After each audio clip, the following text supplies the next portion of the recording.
People always think that they will run out of money. My thought process was that I don't want to run out of life. I mean the ability to live and enjoy every day.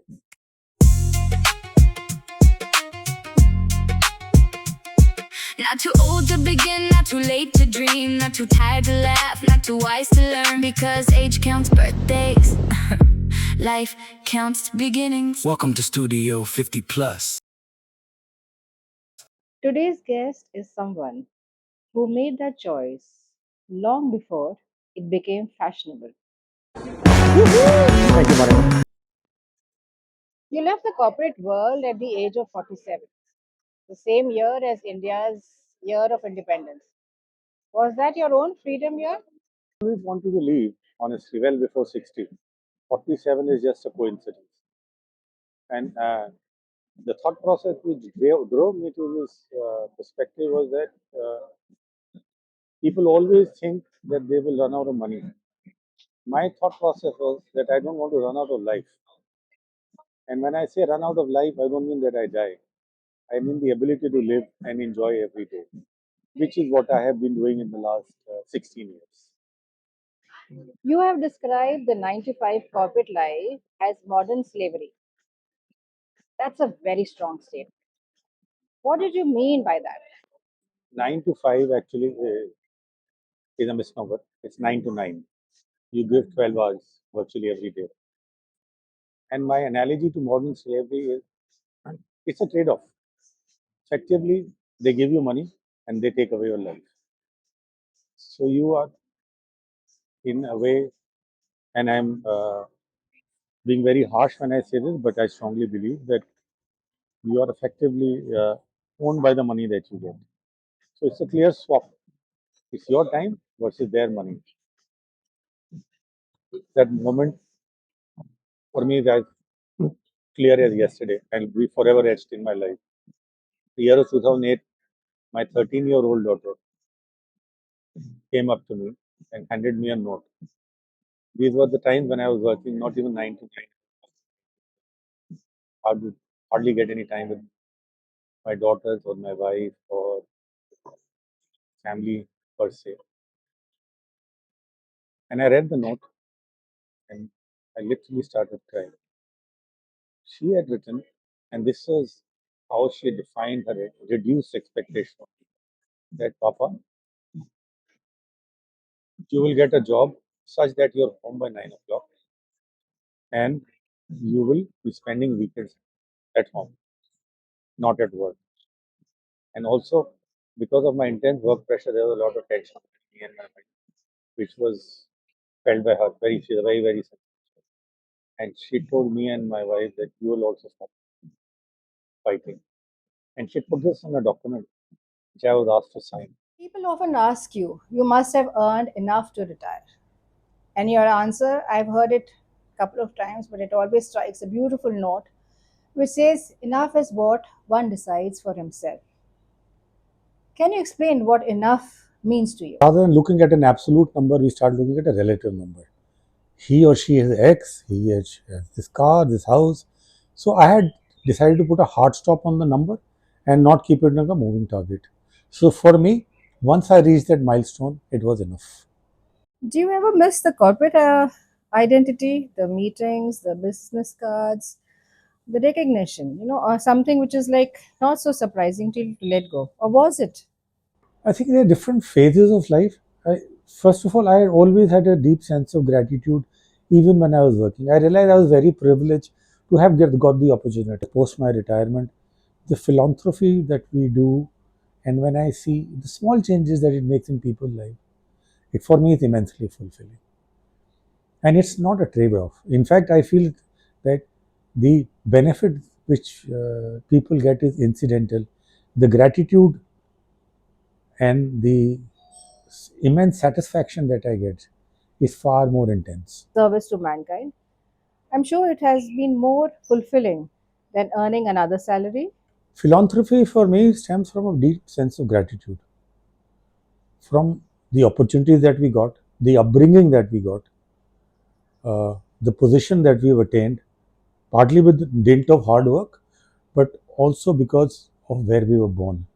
the middle class, upper middle class, where we've reached today, in a way have won a genetic lottery, that we are born in the right place at the right time. Now, having reached that stage, I think the least we can do is give back a little. Give back sounds very cliched, but that is what for me is gratitude for the opportunities that we have had. If I can make some sort of difference to people's life in whatever form and shape, that for me is gratitude, and it's also very gratifying. Society measures success through promotions, salaries, and possessions. You measure it through freedom. What does a successful day look like now? A successful day for me is when I decide what the day will look like, not the other way around. Most of my corporate life, it was a latter. Now it's just the other way around. I get up in the morning, I decide what I want to do, and I have the liberty, the freedom, the choice, and the will to execute it broadly to perfection. What are you passionate about? If you ask me passion, my passion is to do nothing. And I am soaking in that passion now, the further it is behind. And I absolutely don't look back in terms of what I left behind. I'm just happy with what every day brings to me. I love what you have often said. I like spending time with myself. Many people spend their whole lives trying to escape being alone with themselves. Why do you think solitude makes so many people uncomfortable? Solitude is something which people are scared of, apprehend, because they've never faced solitude. As soon as we are in our senses, we are put on a prescribed path: schooling, college, job, professional competence, and the story continues: family, children. So you have no time for yourself. Now, when you're faced with the prospect that you're going to spend time with yourself, it's scary. I feel solitude was the best part of my retirement. As I said, I spend time with myself, the true me, and introspection, thinking is a beautiful part of my day. I love my own time. One question you probably hear repeatedly is, don't you get bored? How do you respond to that? Of course, I get bored, but I was bored to death when I was working towards the end. So it's a very relative paradigm which we are looking at. And more importantly, I think boredom is an integral part of our lives. You call it boredom, I call it self realization. So now this is the rapid fire round. For you, I'm calling it the freedom files. Travel does not teach you only geography, it teaches tolerance. So describe your travel plans in one word or one sentence. Microcation, which is a short trip.